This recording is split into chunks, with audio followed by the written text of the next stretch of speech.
একটি ভুল আর শ্বাসরুদ্ধ হয়ে একের পর এক মানুষ মারা যায়। ৩রা ডিসেম্বর ১৯৮৪ সালের রাত্রিবেলায় একটি পুরো শহরকে শ্বাস আটকে নিতে হয়েছিল। ২ ঘন্টার মধ্যে শহরের সব হাসপাতাল ভরে যায়। বাস স্ট্যান্ড থেকে শুরু করে রেলওয়ে স্টেশন, রাস্তাঘাট লাশে ভরে যায়। এটি ছিল পৃথিবীর সবথেকে বড় ইন্ডাস্ট্রিয়াল ডিজাস্টার, যাতে মৃতের সংখ্যা টাইটানিক ২৬/১১ ওয়ার্ল্ড ট্রেড সেন্টারের থেকে অনেক বেশি ছিল। কিন্তু এই সব কিছু শুরু হয়েছিল এই ঘটনার ৮ বছর আগে, যেখানে একটি কেমিক্যাল ইন্ডাস্ট্রিতে গ্যাস লিকের জন্য ১৯৭৬ সালের ২ জন কর্মচারী মারা গিয়েছিল।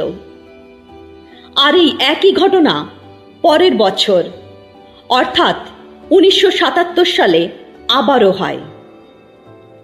১৯৮২ সালে এমনও হয়েছিল যখন ২৪ জন কর্মচারীকে হাসপাতালে নিয়ে যেতে হয়, আর নিউজ পেপারে একটি ওয়ার্নিং বের হয় যে এই শহর ভলক্যানোর এজে রয়েছে। কিন্তু তারপরেও কেউ এর ওপর গুরুত্বই দেয় না। আর ৩রা ডিসেম্বর ১৯৮৪ সালের রাত্রিবেলা ১২:১০ এই গ্যাস লিক আবারও শুরু হয়। আর সেখানের সুপারভাইজার বলে এই সব তো নিত্যদিনের ঘটনা। আর ১২:২৫ গ্যাস ট্যাঙ্ক বাস্ট হয়ে যায়। আর মাত্র ২০ মিনিটে মিথাইল আইসোসায়ানেট নামক একটি অ্যাসিডিক গ্যাস ৮ কিলোমিটার অবধি ছড়িয়ে পড়ে। আর সেখানের মানুষেরা নিঃশ্বাসের দ্বারা এই বিষাক্ত অ্যাসিড নিতে শুরু করে।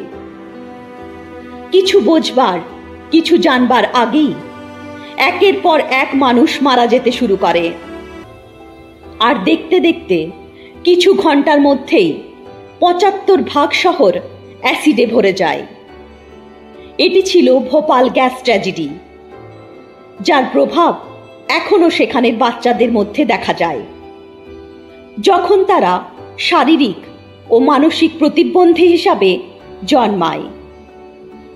এই পুরো ঘটনাটি আমাদের ভাবায়, কিন্তু এই ঘটনাটি আমাদের শেখায় একটি শব্দ, ইগনোরেন্স, অর্থাৎ অবহেলা করা বা উপেক্ষা করা।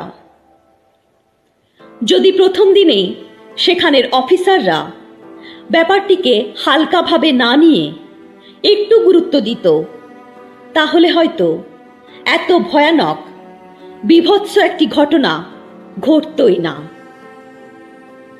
অনেক সময় কোনো জিনিসকে অগ্রাহ্য করা খুব ভারী হয়ে ওঠে। প্রতিদিনের অতিরিক্ত চিন্তা ডিপ্রেশনে বদলে যায়।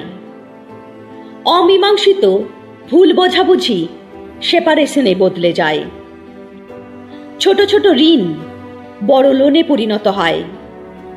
ছোট ছোট শারীরিক অবহেলা বড় রোগের কারণ হয়ে ওঠে। এই জন্য কোনো কিছু কালকের ভরসায় রাখবার আগে এটা মনে রাখবেন যে সেই কাল আপনার ওপর ভারী হয়ে উঠতে পারে। তাই সব কিছুকে এড়িয়ে যাবেন না। রাধে রাধে। জয় শ্রীকৃষ্ণ।